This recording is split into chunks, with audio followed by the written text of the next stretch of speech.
अंदर भी जगह खाली है।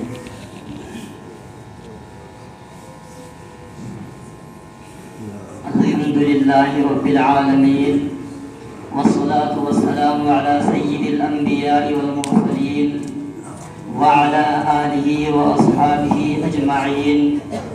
अम्मा बाद, फ़क़द क़ाल अल्लाहु तबारक व तआला फ़िल क़ुरआनिल मजीद वल फ़ुरक़ानिल हमीद। अऊज़ु बिल्लाहि मिनश शैतानिर रजीम। बिस्मिल्लाहिर्रहमानिर्रहीम। कुल्लु नफ्सिन ज़ाइक़तुल मौत। सदक़ल्लाहुल अज़ीम। मेरे मुहतरम भाइयों, बुजुर्गों और अजीज साथियों, कि दुनिया में जितने भी मजहब है, जितने भी फिरके हैं, सबको इस बात का मालूम है कि मौत आएगी और यकीनन एक दिन हमें कब्र की तरफ जाना पड़ेगा। वो चाहे आलिम हो या जाहिल हो, वो मुसलमान हो या काफिर हो, मर्द हो या औरत हो, अमीर हो या गरीब हो, सभी को इस बात का मालूम है कि मौत आएगी और यकीनन आएगी और एक दिन सबको कब्र की तरफ जाना पड़ेगा। अल्लाह ताला का इरशाद है, कुल्लु नफ्सिन ज़ाइक़तुल मौत। हर जानदार को मौत का मजा चखना पड़ेगा कि ये जमीन कितने इंसानों को खा गई, लेकिन इस जमीन ने आज तक डकार नहीं ली। हज़रत सुलेमान अलैहिस्सलाम के पास मौत का फरिश्ता उस वक्त आया कि जब हज़रत सुलेमान अलैहिस्सलाम बैतुल मक़दिस की तामीर करा रहे थे। फरिश्ते ने आकर हज़रत सुलेमान अलैहिस्सलाम से कहा कि अल्लाह का बुलावा आ गया है। तो हज़रत सुलेमान अलैहिस्सलाम घबरा कर बोले कि बड़ी फिक्र हुई कि रब्बुल आलमीन का पैगाम आ गया और अभी मस्जिद की तामीर बाकी है। तो हज़रत सुलेमान अलैहिस्सलाम ने कहा, फरिश्तों जाओ अल्लाह से जाकर कह दो कि अल्लाह, तेरा बंदा सुलेमान थोड़ी मोहलत मांगता है और वो इसलिए कि अभी मस्जिद की तामीर बाकी है। तो अल्लाह ताला ने इरशाद फरमाया, ए सुलेमान, मस्जिद की तामीर का क्यों बहाना बनाते हो? तामीर मुकम्मल कराना यह काम तो हमारा है। चुनांचे फौरन हज़रत सुलेमान अलैहिस्सलाम की रूह कब्ज़ कर ली गई। वो बादशाह जो हवाओं पर हुकूमत करता था, वो बादशाह जो जिन्नात को अपने ताबे किए हुए था, वो बादशाह जो बादशाहों का बादशाह था, लेकिन वो आज अपनी जिंदगी की भीख मांग रहा है। कुरान कहता है, इज़ा जाअ अजलुहुम ला यस्तअखिरून साअतन व ला यस्तक़दिमून। जहाँ कहीं भी तुम होंगे, मौत तुमको आ पकड़ेगी। किसी को मौत का इल्म नहीं कब, कहाँ और कैसे आएगी। मेरे मुहतरम भाइयों, बुजुर्गों और दोस्तों, जिस मौत की सख्ती का यह आलम हो कि हजारों साल तक इसका कड़वापन मुंह से खत्म ना हो, कि वो कितनी सख्ती से रूह निकालती होगी। एक रिवायत में आता है कि मौत की सख्ती की वजह से अगर इंसान को पानी का समुद्र भी पिला दिया जाए तो भी उसकी प्यास नहीं बुझेगी। और एक रिवायत में यह भी आता है कि मौत की सख्ती की वजह से इंसान को इतनी तकलीफ होती है कि अगर इंसान को तलवार से 300 टुकड़े भी कर दिए जाए तो भी उसकी तकलीफ खत्म नहीं होगी, और जितनी के मौत की वजह से उसको इतनी तकलीफ होती है। इसलिए मेरे भाइयों, आज हम ये सोचते हैं कि हम कल से नेक बन जाएंगे और हम कल से नेक बन जाएंगे। हम ये रोजाना सोचते रहते हैं कि हम कल से नेक बन जाएंगे, और जब आखिरी दिन आएगा तो अल्लाह से तौबा इस्तिग़फ़ार करके अल्लाह को राज़ी कर लेंगे। इसी तरह हज़रत मरियम अलैहिस्सलाम एक दिन पहाड़ पर थी और रोजा रखे हुए थी।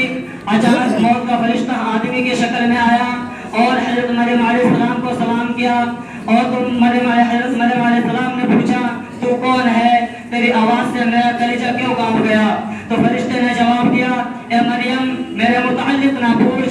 मैं बच्चों को यतीम करने वाला हूँ, मैं महल्लात को खाली करने वाला हूँ, मैं बादशाहों की जान लेने वाला हूँ, मैं औरतों को बेवा बनाने वाला हूँ, और अब मैं आपकी जान लेने के लिए आया हूँ। तो हज़रत मरियम अलैहिस्सलाम ने कहा, ए फरिश्ते, मुझे थोड़ी मोहलत दीजिए। और वो मोहलत में इसलिए मांगती हूँ कि हज़रत ईसा जंगल गए हैं, जरा उनको आने दीजिए। तो फरिश्ते ने जवाब दिया कि मैं किसी को मोहलत नहीं देता। अल्लाह ताला मुझे जिस वक्त जो काम करने का हुक्म देता है मैं उसी वक्त बचा लाता हूँ। तो फरिश्ते ने हज़रत मरियम अलैहिस्सलाम की रूह निकाल ली। और जब हज़रत ईसा अलैहिस्सलाम जंगल से घर वापस आए तो क्या देखता है कि माँ हज़रत मरियम अलैहिस्सलाम अल्लाह से जा मिली। तो हज़रत ईसा अलैहिस्सलाम ने अल्लाह से दुआ की, ए अल्लाह कि जिस वक्त मेरी वालिदा का इंतकाल हुआ मैं यहाँ मौजूद नहीं था, चुनांचे मेरी वालिदा को जिंदा कर दीजिए ताकि मैं उनसे कुछ बातें कर लूँ। तो अल्लाह ताला ने हज़रत ईसा अलैहिस्सलाम की दुआ कबूल कर ली। तो हज़रत ईसा अलैहिस्सलाम ने अपनी वालिदा से पूछा, अम्मी जान कि मौत के मज़े को कैसे पाया? तो हज़रत मरियम अलैहिस्सलाम ने पूछा, बेटा क्या पूछते हो? मौत का रास्ता इतना तल्ख है कि इसकी कड़वाहट मेरे मुंह से क़यामत तक नहीं जाएगी। मेरे मुहतरम भाइयों और दोस्तों और अजीज साथियों, इसी तरह हज़रत इमाम गज़ाली रहमतुल्लाह अलैह ने एक मिसाल बयान फरमाई कि एक बादशाह था और उसका एक गुलाम था और उसके बाग फल के बाग थे और बाग के कई हिस्से थे। तो उसने एक गुलाम को बुलाया और कहा, ए गुलाम तू टोकरी ले और बाग में चला जा और टोकरी को फल से भर ला। तो बादशाह ने एक शर्त रखी, मगर शर्त यह होगी कि जिस हिस्से से एक मर्तबा गुजरोगे तो दूसरी मर्तबा उस बाग में दाखिल न होना। तो गुलाम को यह शर्त मंजूर हुई। जब गुलाम टोकरी लेकर बाग में निकला तो जब पहले हिस्से में दाखिल हुआ तो वहाँ क्या देखता है, फल तो अच्छे नहीं है। तो उसने ये सोचा कि अगले हिस्से में से तोड़ लूंगा। जब वो दूसरे हिस्से में दाखिल हुआ तो वहाँ देखता है फल तो अच्छे है, मगर उसका दिल गवाह ना करा कि मैं ये फल तोड़ लूँ। उसने ये सोचा कि इसका और अगले हिस्से में इससे भी बेहतर फल होंगे। इसी तरह जब वो तीसरे हिस्से में दाखिल हुआ तो क्या देखता है, वहाँ तो फल दूसरे हिस्से से ज्यादा बेहतर है। तो वो कहने लगा, जब तीसरे हिस्से में इससे भी ज्यादा बेहतर फल है तो उससे तीसरे हिस्से से चौथे हिस्से में और भी ज्यादा बेहतर फल होंगे। इसी तरह वो आगे बढ़ता रहा, चुनांचे यहाँ तक कि जब बिल्कुल आखिर में पहुंच गया तो क्या देखता है, सबसे आखिर वाले हिस्से में वहाँ तो फल ही नहीं है पेड़ में। तो अफसोस करने लगा, काश मैं पहले हिस्से से ही फल को तोड़ लेता तो मेरी आज ये टोकरी खाली ना होती। अब पछताने से क्या फायदा। तो गुलाम बोला, अब मैं बादशाह को क्या मुंह दिखाऊंगा, अब बादशाह मुझे डांटेंगे। मेरे अजीज साथियों, वो बादशाह से मुराद अल्लाह ताला है और वो गुलाम से मुराद वो हम सब है और वो टोकरी से मुराद हमारा नाम या अमाल है। अब हमें हर दिन में नेकियों का फल तोड़ने का हुक्म दिया गया है, लेकिन हम रोजाना सोचते रहते हैं हम कल से नेकी कर लेंगे, हम कल से नेकी कर लेंगे। और इसी हाल में हमें एक दिन अचानक अल्लाह के पास जाना पड़ेगा। मौत को कोई चीज टाल नहीं सकती। अगर मौत को कोई चीज टाल सकती है तो हम फिरऔन जो दुनिया पर बादशाह करता था उसने भी मौत को नहीं टाल सका। अगर मौत को टालने का हुक्म होता तो हज़रत लुक़मान अलैहिस्सलाम जो हिकमत का काम जानते थे, मौत को वो भी नहीं टाल सका। अगर मौत को टालता तो अफलातून जालिदोस को कभी मौत ना आती। अगर मौत को नबूवत के जरिए भी टाला जाता तो नबी अलैहिस्सलाम को कभी मौत ना आती। रोजाना एक फरिश्ता ऐलान करता है, ए बनंदोबाला महल्लात में रहने वाले, अनकरीब तुझे एक दिन कब्र में जाना है। आज हमें यह मालूम नहीं कि हमारा वो कपड़ा जो कफन बनने वाला है वो दुकान पर फरोख्त होने के वास्ते आ चुका है। हम मौत को भूले हुए हैं, लेकिन मौत हमको नहीं भूलती। अल्लाह ताला का इरशाद है, कुल्लु नफ्सिन ज़ाइक़तुल मौत। किसी को कोई मालूम नहीं कि कौन किस जमीन में मरेगा, किसी को कुछ मालूम नहीं कौन कहाँ मरेगा, किस वक्त मरेगा। जब मौत आएगी तो मौत एक लम्हे की भी मोहलत नहीं देगी, एक लम्हे की क्या एक सेकंड की भी मोहलत नहीं देगी। जहाँ अल्लाह ताला ने हमारी मौत लिख दी वहाँ तो मौत आएगी और यकीनन आएगी।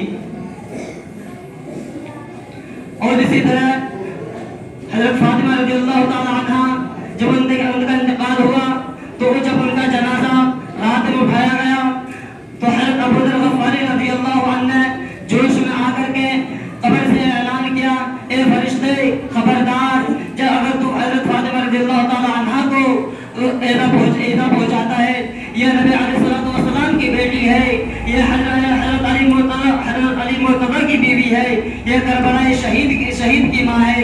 तो कब्र ने कहा, ए अबू ज़र, कब्र हस्ब व नसब बयान करने की जगह नहीं है, यहाँ तो वही आराम पाएगा जो अपने साथ नेक अमाल करके लाएगा।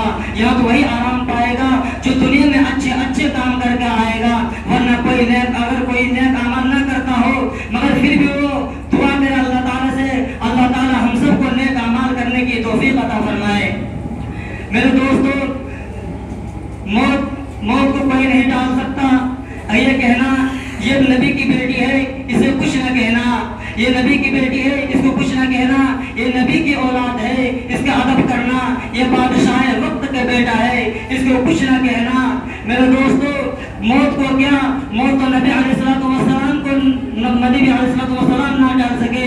यहाँ तक कि 1,24,000 अंबिया किराम आए, लेकिन कोई भी मौत को नहीं डाल सका, तो हम उनके सामने क्या है।